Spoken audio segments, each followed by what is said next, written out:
Hi, this is Bix Weir with Ruda.com.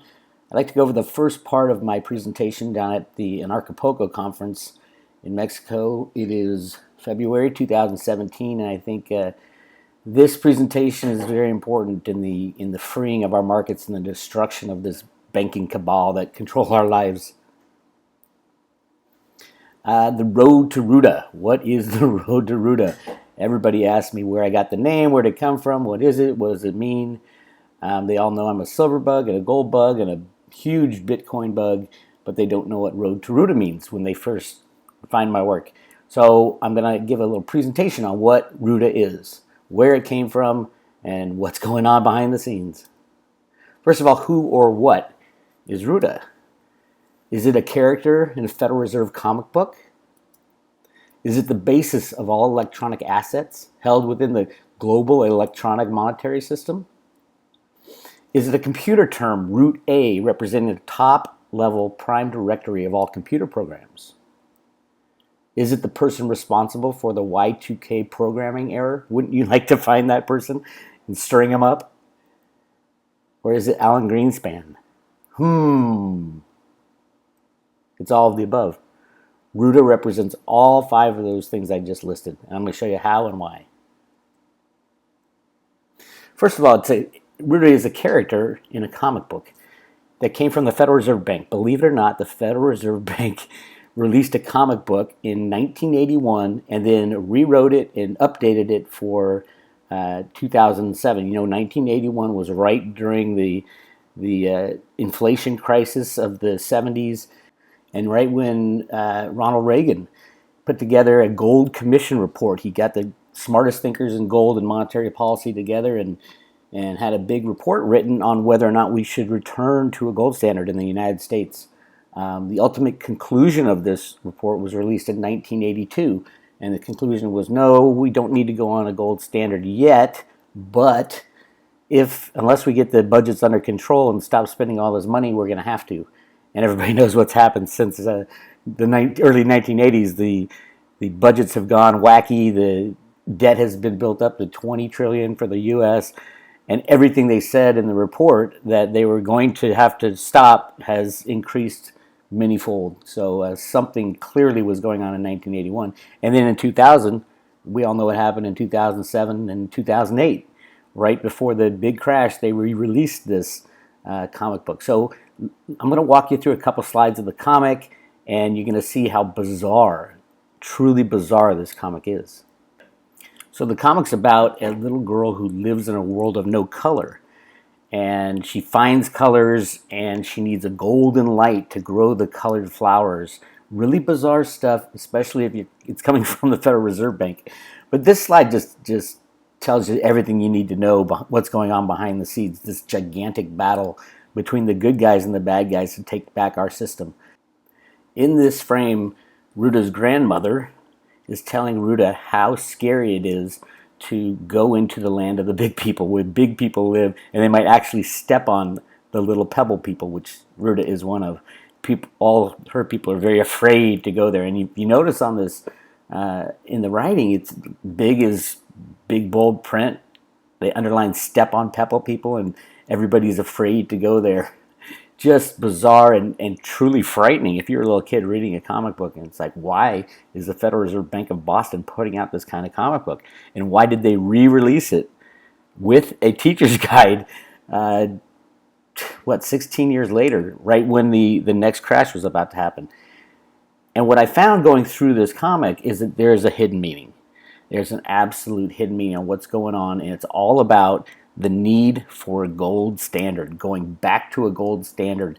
Ruda goes out to try to find colors, and she finds colored flowers, and it needs the golden sunlight to grow. And then it also talks about the petro dollar, the oil dollar that Kissinger set up in the 1970s.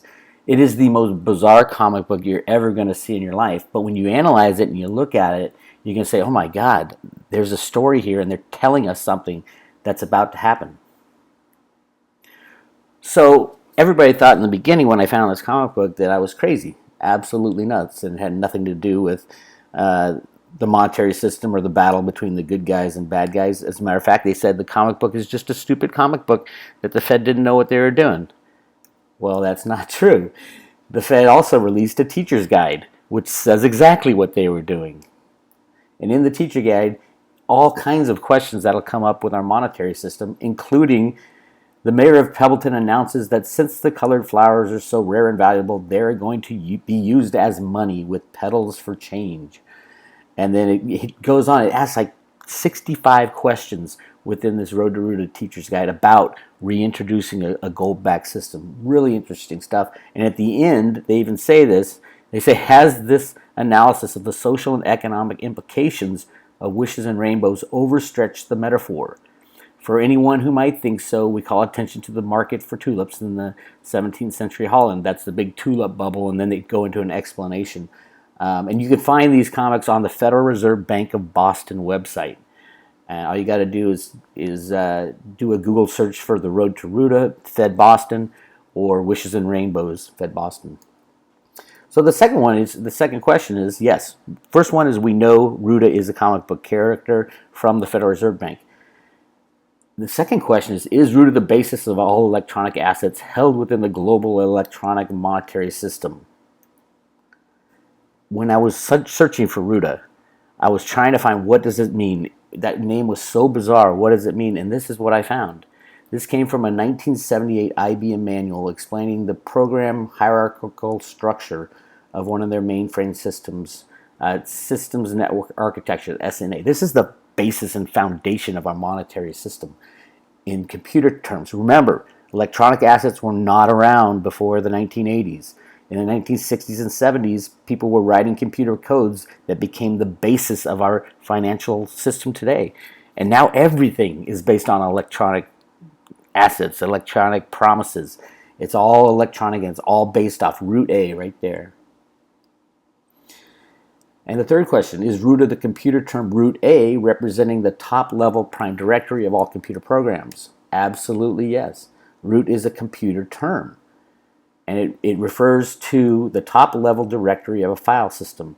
The word is derived from a tree root since it represents the starting point of a hierarchical tree structure. The folders within the tree represent the branches, while the actual files are considered to be the leaves. This is right out of the Road to Ruda comic, and it's all about computers.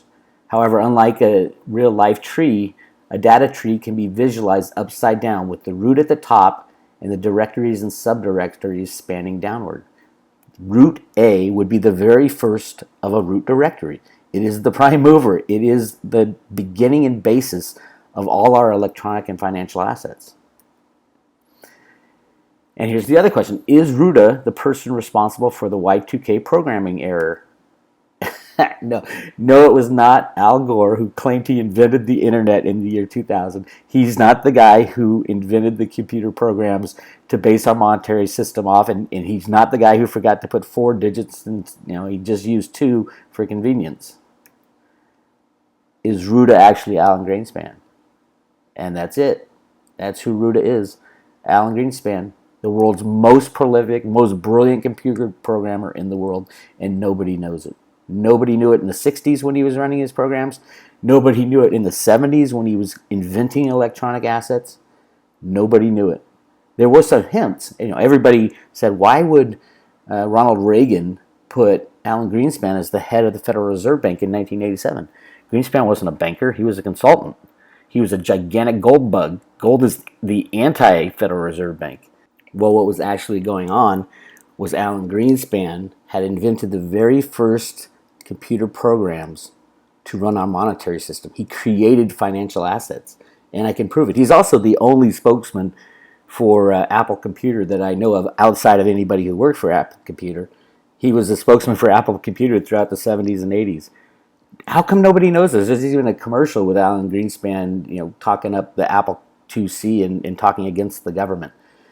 So that's where my study took me, and then it went deeper and deeper. Here's more information on Alan Greenspan being a computer programmer. The term Root A was developed in the first shareable computer language called BASIC, which is invented by John Kemeny, who was a childhood friend of Alan Greenspan. in the 1960s. They were buddies in high school, believe it or not. John Kennedy is probably the most brilliant man. He was Albert Einstein's mathematician. That's how smart that guy was. But he invented BASIC, and Alan Greenspan was all about using BASIC and developing computer programs to game the system, which he did in the 60s, making money for himself, and then working with other people to bring that computer control to the markets. In the 1960s, Alan Greenspan wrote the very first financial computer programs that developed into our current electronic monetary system. On page 204 of his book, The Age of Turbulence, Greenspan blamed himself for the Y2K problem because he was the one who only used 2 digits to represent the year instead of 4 digits. So there you have your Y2K culprit. Mystery solved.